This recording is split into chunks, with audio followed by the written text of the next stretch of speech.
近年来堪布也有把我们汉系佛教的这一个巨著《六祖坛经》翻译去藏文。那么在我们的印象当中，总是觉得《六祖坛经》的这一个里面的内容真的是不是那么容易可以理解的。那么请问堪布是什么因缘让您从这个就是一个传统的藏传佛教的一个堪布，会想到要去涉足到这个汉系佛教的六祖坛经，甚至去做这一个汉藏的这样子的一种翻译。那如此艰巨的工作，请问六祖坛经是吸引了你什么地方？给了你怎么样的一个那么大的吸引力呢？能不能请堪布和我们大家来做一个分享？其实呢，有时候我们研究一些历史历史写的是不是正确里面有没有错误的时候，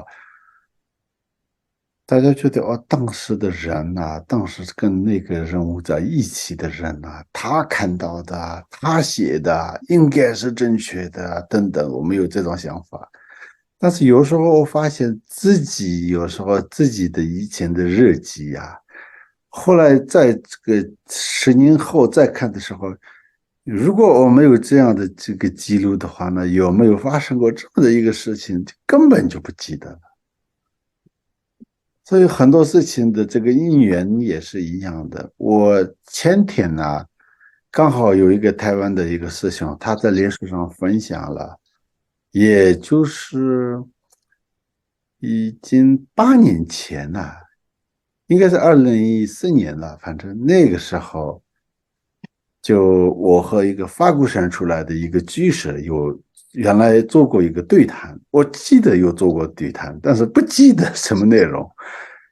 他昨天分享那个海报，当时的海报，脸书可能提醒了，他里面说莲花生大师和六祖慧能那个时候我们也在谈这个事情这个我觉得这个蛮不可思议的。可是我个人真的是没有太大印象，但是我记得更早一点的时候，慈珍楼主堪布当时讲那个八戒赞龙树菩萨的八戒赞。八戒赞，因为当时我在学中文，我就是听一听他们的这个中文的开示，那个时候里面谈到了六祖坛经。所以当然后来我在台湾呢，大家经常说六祖坛经很了不起等等等等，有这种说法，但是根本没有真正的去打开这个六祖坛经要看等等，从来没有的。那我就到了澳洲之后2018年，那就是那个时候也是我自己本身就是我知道他在里面讲的就是禅修有关系的，所以一开始就是这样的一个，就是一些没有什么刻意怎么要做什么，也根本没有想过要翻译成藏文的。这时候我一开始就是这样看了一下，看了之后呢，就是慢慢觉得这个内容是非常非常非常非常的殊胜，所以我就吸引了我。那为什么翻译成藏文呢？我觉得这个后来我就是更加的明确的我要翻译成这个藏文的这个主要的一个原因，确实刚开始您问的那个问题一样的，汉藏佛法的交流可以起到很大的作用。这种交流呢，不是说是一个政府的一个项目或大家在谈一谈，不是什么，这不是根本也不是真正的交流。但是就算交流，这不是为了交流而交流真正的交流是什么呢？就是彼此有发自内心的一个认识，发现了大家的那个彼此的共同点。就刚刚法师这个分享的一样的，确实是这样的。藏传的这些立端大圆满，还有大疏言的很多的用词，还有汉传的尤其是这个大木祖师的血脉论现在我们正在说这样的这个六祖坛经里面用词很多都是非常非常接近的，只是有一些方法上有不同的。那就是本身的很多的这个观点理念都是一样的，而且在藏地也有一些高深大的这个，刚刚说的这个知之信心的方法上，其实呢，像巴珠仁波切当时他的信者就是牛须龙道，也是用这种方式，刚刚法师分享的类似这样的一个方式，就是知之信心。而不是说是设立一个大的坛城在那边，就是开一个大法会或者什么来，就是跟他讲话。晚上他们两个躺在一个草地上，看着望着那个天空星星，然后就是在这样的前提下，这个上师说：“哎，你有没有？”巴珠仁波切跟他的学生说：“你有没有听到那个寺庙里的狗在叫？狗啊，晚上的时候很安静的时候，狗因为藏地的那个藏獒。”很大声的那个叫的声音是很大的，狗不知道晚上在家看到什么，你们也许知道，就晚上藏地的这个山上的狗子晚上是叫的啊，不是安静的，它这个出来就是那边动，就这样，所以他们听到很遥远的地方的这个狗叫的那个声音的时候，他们也不是惨叫，那个叫的其实蛮这个好听的啊，所以这种因为这个藏獒嘛啊，所以这个狗叫的这个声音呢，那就是他们听到了。巴珠仁波切只是说你听到了没有？就这么一句话，就是让他开悟了啊。所以这个其实是藏传的体系里面本身都有很多类似这样的。所以我看到，比如说六祖慧能的这个证悟的过程，然后比如说第七品里面他的很多弟子之间的这些互动的这些证悟过程的一些公案，我发现如果一个上师，我们藏传的上师看到那个的话呢，对汉传佛教的体系，对禅宗能够产生更大的信心，因为藏传有时候有一些自己的傲慢，觉得我们大圆满最好，我们的体系最完整，我们的系统更最了不起，也有这种。虽然他这样强调没有什么问题，久而久之可能会变成就是一种傲慢，或者只是看到自己看不到对方的优点。经常我们人有思维可能会形成一种模式，就是会有这个风险的。所以我觉得我们要能看到这个汉传的这个精华是非常必要的。然后同时呢，就是那我们就是如果以这个内容来看的话，其实是金刚乘最高境界也好，这个一些金刚乘很多内容和汉传的这些动物法门，其实是很多地方是非常接近、非常相似的。所以这个方面来讲的话呢，就是刚刚你们用的那个融会贯通的作用，这个也是我后来看到的。我能翻译的完成这个的话呢，对于这些能够起到一定的作用。那么堪布在今年也发表了这个《道德经》的汉藏翻译，对不对？其实非常好奇，堪布又会虽然说《道德经》不是我们传统佛教的这个书籍，可是什么样的一个因缘，能不能跟大家分享一下？堪布您会想要翻译这个《道德经》，能不能简单的跟我们的听众分享一下？这个因缘比较特别啊，这个是因为2020年，我们的上师宗喀仁波切呢也是我的上师啊。刚刚呢法师也说到很多关于宗喀仁波切的这个智慧啊，一针见血的这种很多的独特的很多这个讲述佛法的和这个佛法和生活融合的这种很多的方法是非常非常的这个非凡和一种不一样的啊，所以这个每个看过仁波切的著作都知道。那我自己也是仁波切的一个弟子，所以仁波切当年来到悉尼的时候，仁波切跟我说，我看过你翻译，当然更早也仁波切有跟我说过，但是当时当面也说，因为那个是我翻译六祖坛经后，我和第一次仁波切直接见面的那个时候，就是在悉尼。所以仁波切说你翻译的很好，我在不丹呢，当时在闭关啊，每天在看，但是舍不得看完，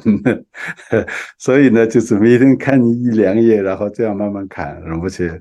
然后仁波切说接下来你也要翻译一本，你有没有什么要翻译的计划？我说我也想翻译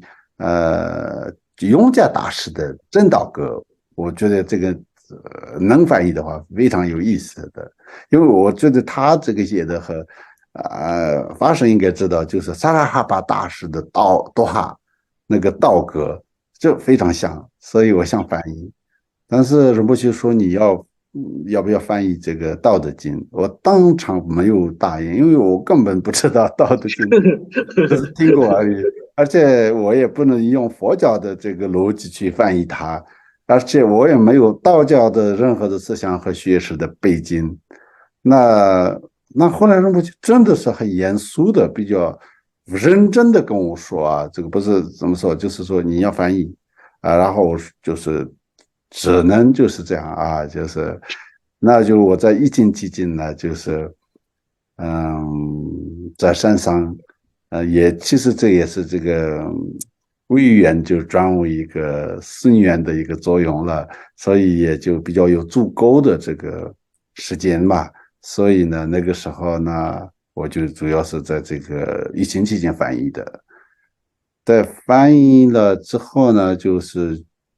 今年年初嘛，应该是那个宗萨仁波切在印度这个成就宗基的时候结束的时候呢，因为已经完成了嘛，所以呢，这个宗师佛学院的图书馆他们专门就是出版，然后就是由仁波切来这个新书发布的一个这样的剪裁，所以这也是非常殊胜的一个因缘。那我一完成之后呢，仁波切当时说你如果能够翻译成一本书，再翻译成一本书，我再可以来一次。在仁波切当时在讲话的场合跟大家面前就是这样说，所以我一完成之后，仁波切那个时候的不是很正式的一个承诺了啊，但是这是幽默的方式说的。但是我跟仁波切说，我已经完成了，我七星仁波切再能来一次那个悉尼。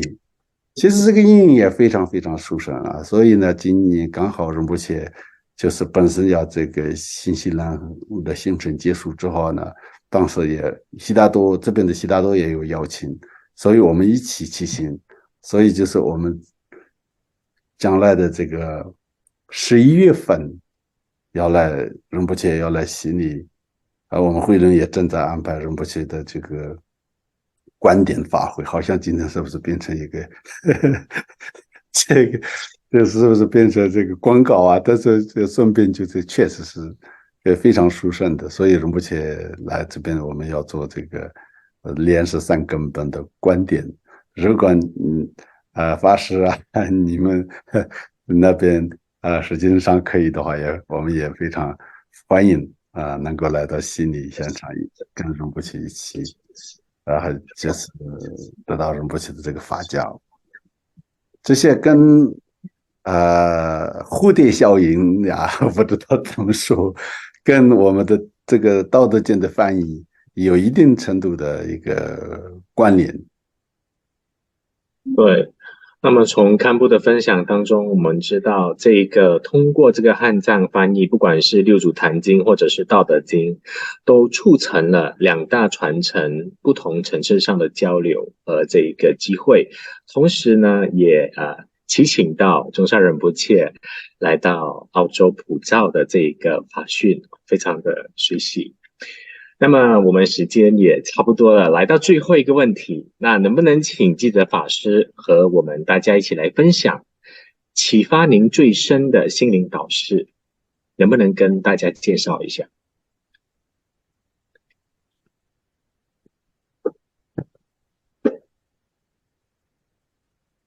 启发我的老师呢，最深刻的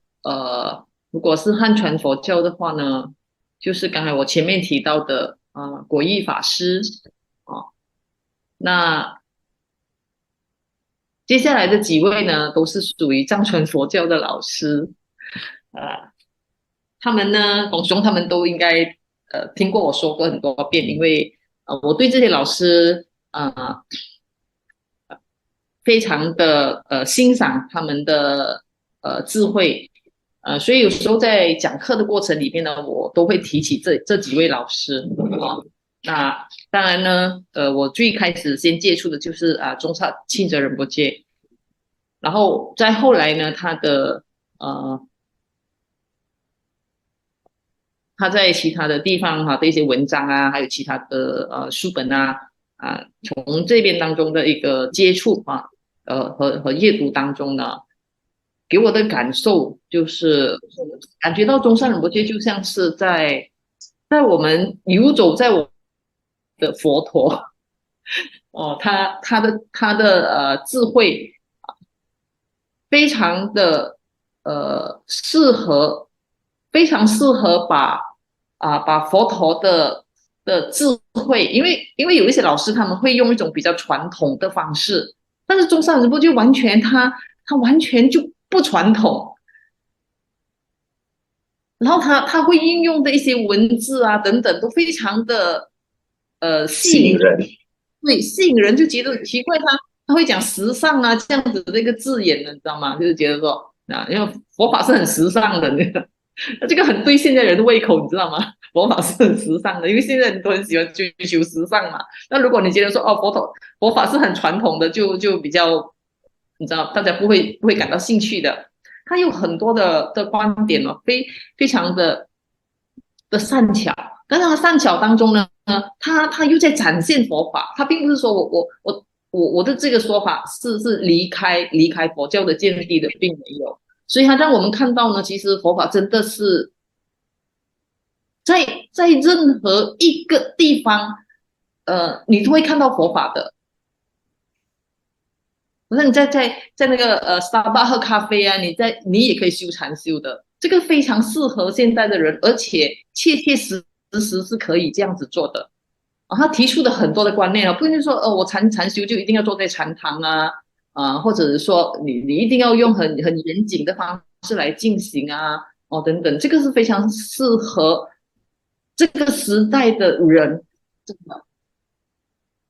他有时候提到说，那我们有想到说，我们要怎样去帮助那个行走在街上的人呢？我们要怎样去向他们介绍释迦牟尼佛这个人物呢？要怎样用怎样的方式让他们去你知道吗？有一个这样子的机会来知道，释迦牟尼佛是谁？很多很多地方真的是非常的善巧，然后我觉得真的是我们非常的需要。作为我们在讲课的一个老师有时候你会觉得说，你也很想要具有这样的一个善巧，像中山仁波切这样的一种智慧这样子的善巧，然后你能够帮助更多的人，而不只是局限在你个人能够掌握的这个范围里面而已。真的，因为然后他也开放了很多的一种思想所以你会感觉到佛法是虽然不一定要用佛经里面的这种字眼，但你就是看到在现实的生活里面的每一个项目里面，我们都会看到佛法，包括他对两性的一个看法等等真的，他把很多人的一种，因为很多人都是受到一种传统的一种思想观念的一个束缚认为说我只能够是这样，要不然我就不能学佛了等等之类的，然后就被困住了。然后结果学了佛之后呢，还有很多地方还是会卡住，然后还是可能会产生更多的矛盾和烦恼但是中山仁波切的一些智慧呢，就帮你打开了，所以你会感觉到说，因为他的智慧呢，我们整个在学佛的这种这种方式变成是活泼起来了，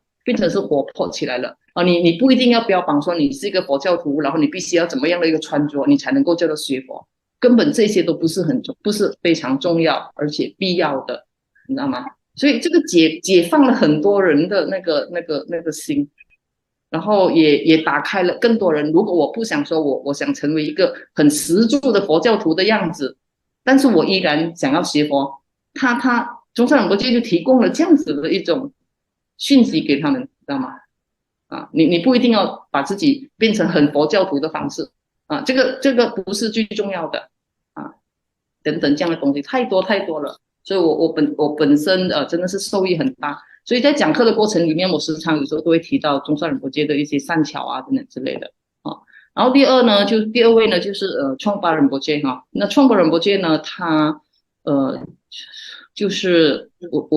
因为我第一次我先看到他的书就是《突破修道上的唯物》嘛，那这本书对我而言呢，就是非常的具有这个爆发力的，因为它赤裸裸的把我们的自我我们不敢去面对的这种心态它完全的把它揭露出来。因为有时候我们都是一直要用外在来修而已，但是我们却不敢去揭露自己的内在这个自我。但是在这本书里面呢，它就完全的揭露出来了。比如说你有没有自欺他提到这个自欺这个概念然后我们的这个什么叫做什么放下放下把自己放到最低的时候，你就没有害怕任何的一个损失了你不再有一种惧怕的心理然后什么敞开什么艰难之道等等这些东西。然后他的见解是跟一般很温和很保守的这种前世佛法的这种说法是很不一样的，非常不一样的。那我觉得这样子有时候会产生另外一种的效果出来，产生另外一种效果出来然后它会衔接我们内在的一些潜能，有时候我们的一些潜能我们自己也不知道的，但是有一些老师他具有这样子的能力，他透过他的话语，透过他的方式，让我们见到我们也有这样的潜能，或者我们有存在着这样子的一些问题然后实际上呢我们不需要再继续伪装的那种方式来学佛，因为你到最后你会发现到，你除了很外在的很疲累以外，你的内在的进化，你内在的自在没有清除多少，所以我们要勇敢的去看向自己的内在。所以我觉得他好像是一个现代的一个禅师，在我的心中是这样子。然后再来是创尼仁波切。那创尼仁波切呢就是明就仁波切的哥哥他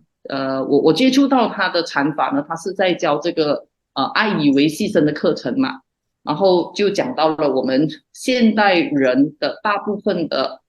这种情绪的问题是跟我们的为牺牲有关系的就是我们身体的这个气我们身体是不是时常超速？因为环境的关系有时候我们时常超速，然后变成我们的气是紊乱的，然后我们的脉呢，就是所谓的什么神经元还是神经系统，它是会曾经经历过的那一种过度悲伤或者大受刺激而且意外发生的一些什么很强烈的这个节奏它遗留在这个脉里当中，然后呢，这个气跟脉它会唤起我们那个时候的一个感受，但是我们不知道这个维系生的这个问题所以很多人就会陷入在这个情绪上的这个但是不知道怎么样用什么样的一个方法所以就仁波切他就介绍了这个维系生之后呢，他就介绍了这个方法，让你怎么样去感受，跟你的感受在一起，然后用这个禅修，用佛教的见地来跟你的维系生在一起这样子。然后这个呢就提供了一个我觉得是现代人非常需要的，而现在几乎很多人都有这个维系生的问题那有些人打坐了，他做，但是他一直处在那一种昏昧的一个状态啊。那这样子的这个禅修呢，实际上我觉得没有什么好的一个效果啊，可能你会产生一种更混沌的那个蒙昧不明的一个状态啊。那那人界的这个禅修方法，我觉得啊，对很多人都有很大的一个帮助。然后上完这个课程之后呢，他就教这个大圆满啊，立断一、立断二的方法。那就可能不知道有7、8年了啦，就一直跟着仁波切的课哈，在台湾，在马来西亚，然后差不多每一年啊都有去继续的去熏陶啊仁波切的这个教授，然后就觉得啊越来越能够有所掌握这样子啊。这个是啊，这个仁波切给我的一个影响。然后还有一位呢，不知道你们认不认识，就是季嘎康楚仁波切啊，他呢就有一本书叫做《无我的智慧》啊，在台湾呢是另外一个翻译叫做《谁在你》啊。那这本书它就是叫我们做自我的省思啊，我们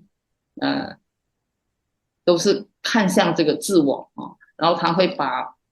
很详细的去揭露这个自我的这个面向啊，这个自我的心思。然后他的文字很精简，但是这些文字里面呢，就会好像把你敲醒一样啊，因为我们有一些迷惑啊，我们的一些无明等等，然后忍不住的这个观点里面呢，就好像会把你敲醒那种方式。所以这本书我一直把它带在身边，可以10多年，我都会来看它一下，然后每一次看我都会觉得啊，又有收获了这样子的感觉啊。所以那这样子无形中的他们这几位老师给我的这个引导，我觉得非常的足够了，非常的足够。然后到了现在，我突然就觉得说，因为我一直呢都没有什么去接触做藏传佛教更高深的一个教法啊，比如什么我很不了解的什么秘法啊这些东西，我其实我都没有什么去接触哈。那因为我觉得我可能在这几位老师的身上，我还有很多要去学的东西，然后我就没有想到要去拿什么很多的灌顶啊，还是什么之类的。但是我觉得可能现在又有了这个因缘吧，就突然有一点好像有一点需要想要去接受这一些传承的这个灌顶，至少拿这样子的灌顶也是非常重要的一个法缘的一个连接嘛。所以也听说中山仁波切呢去了那个11月去了悉尼之后呢，也会在印度传他在悉尼传的法传的这个灌顶啊，所以呢就期待说有机会跟仁波切能够结下更深的这一种法的缘所以这一生我觉得我这一生就是非常的幸运，然后因为这个佛法而完全的感受到了生命的这个价值非常的法喜。那么从刚才记者师傅提到的几位非常重要的上师哦，其实我们常常上记者师傅的课程呢，总是就是会感觉到非常的多元，非常的丰富，因为师傅不只会把这一些书本的内容带出来，还会融合自己对于中山仁波切、创立仁波切、吉嘎康楚仁波切还有创办仁波切他所理解到的一些智慧和精神带给我们学生一起来领受，我觉得这是非常珍贵的一个学习的机会。那么回到我们今天的这一个题目，跨越汉藏的心灵对谈来到最后，我们从哲仁扎西堪布的身上，不管是早年主办的这个3大传承的讲座，甚至是到了澳洲堪布还是非常积极提倡这个3大传承共同来庆祝佛诞节的这个坚持，甚至跟各大源流不同的佛教长老一起来协办这些佛教活动，甚至自己从不懂中文到会翻译汉藏的这样子的一个非常巨大的这个翻译工作。我想从堪布的身上确实是已经是看到跨越汉藏的这个过人的智慧和这个精神所在。那么我们今天的对谈来到最后，能不能请哲仁扎西堪布来为我们做一个简单的补充谢谢堪布。我觉得今天我也听了很多吉兹法师的这个开示啊，所以这个不是客套话，我觉得，我还是说实话啊，就是说的直接一点啊，就是比如说有一些呢，可能有各种各样的原因吧，外在的原那个什么内在的不知道有些原因，比如说我看过有一些美国啊，有一些汉传的这些法师，尤其是女宗法师，很想学秘法，但是要偷偷摸摸的，或者自己可能在学，但是跟别人不想讲或不敢讲，都有了啊。这个没有实际的原因。但是我个人的话呢，确实是我觉得，因为藏传对那个汉传，尤其是禅宗，有历史上性的一个误解呢。尤其是那个毛和燕宗哲的这个叫支那和尚等等的很多的这些学术上的现在正在研究的这些东西呢，当时的一个历史上的这个很多对这个禅宗的影响和看法是不是很正面的。那我自己呢，当时也不但是翻译，还是写了相关的一些论述，还直到现在的我一直跟藏人讲说，其实禅宗非常了不起等等等等。我这次去美国也是，我就是这个曼拉里巴尊者和这个六祖慧能的对，有这样的主题，在这个洛杉矶那边，也就是讲这样的一个课，那个也是就是这个。藏传的就是当然是这个中信出版的，但是我自己觉得这样都非常重要。可是呢，法师呢，他自己就是完全是你自己跟着你自己发自内心的认同和发自内心觉得这个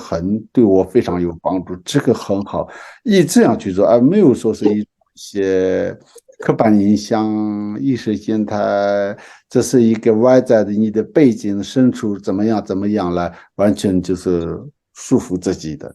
我觉得这种做法是，无论是汉传藏传，因为不同根基、不同义乐，我们说法就是8万4千个法，有可能是一个藏人，他觉得汉传的这个修行方式非常适合我，我觉得应该要非常大方的、很自然的要这样子去学习，因为都是佛法嘛。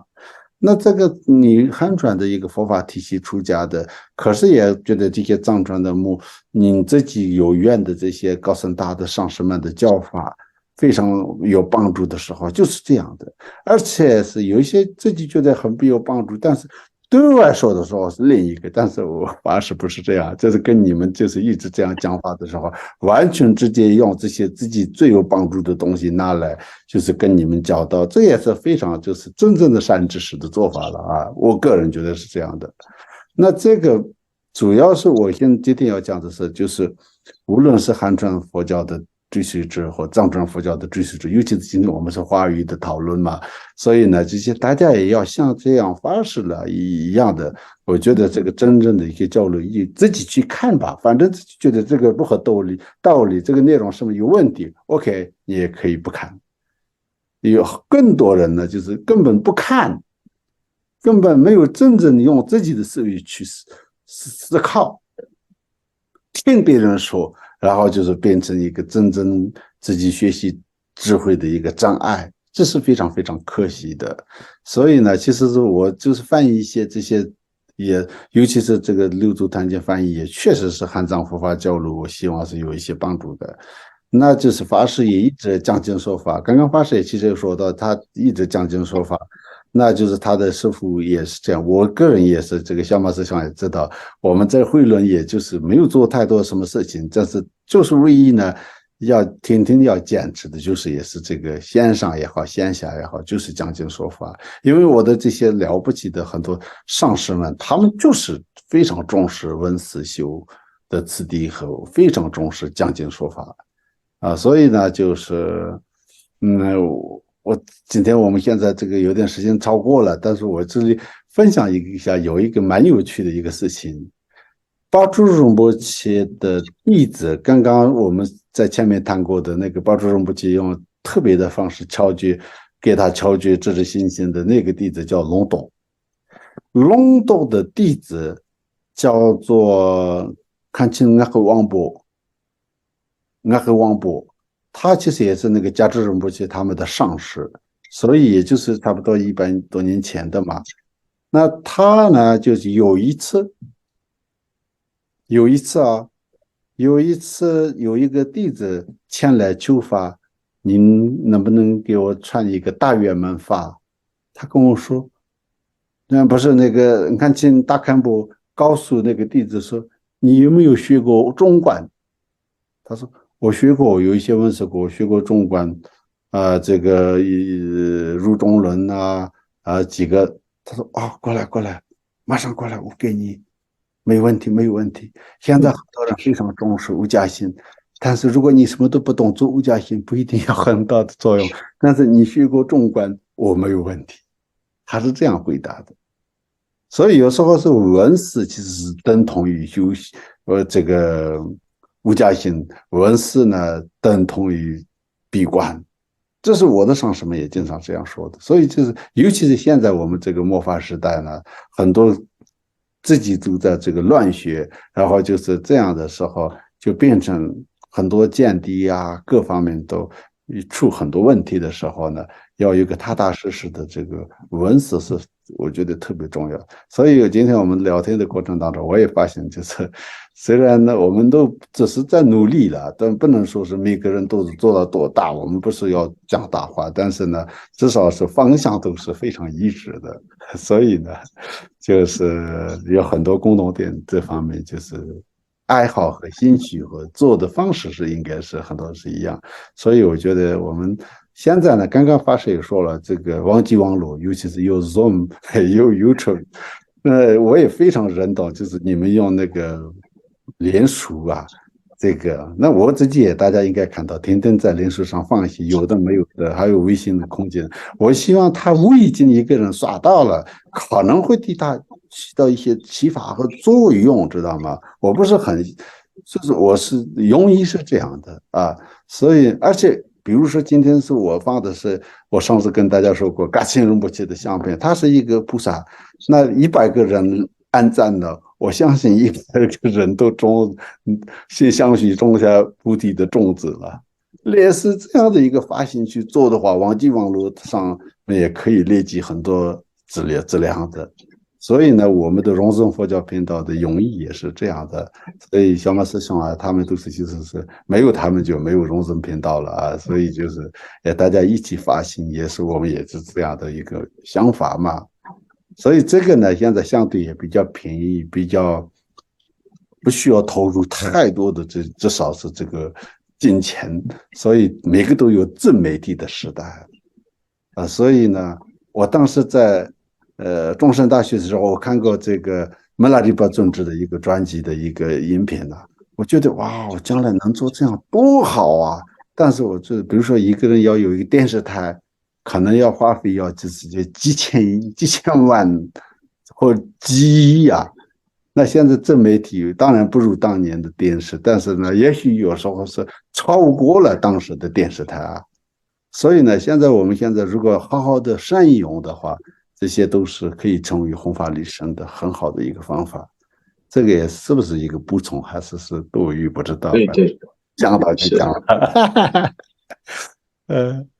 那我突然间想起，在我们汉系佛教里面流行的一句话：若要佛法兴，除非生赞生就是生人称赞生人。我觉得如果要佛法兴隆的话呢，我们都必须要以一颗更开阔的心来接纳我们彼此，进而了解彼此。那佛教的法门虽然有8万4千，可是不管来自怎么样的一个传承，只要是正法的，也许我们的方法都会有不同，可是我们的方向，我们的目标都是一致的，那个就是带领众生离苦得乐，体证涅槃。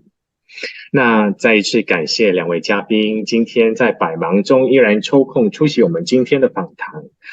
在这里衷心的祝福堪布以及记者法师，佛行事业真善广大，把珍贵的佛法的智慧带给更多需要的有情众生。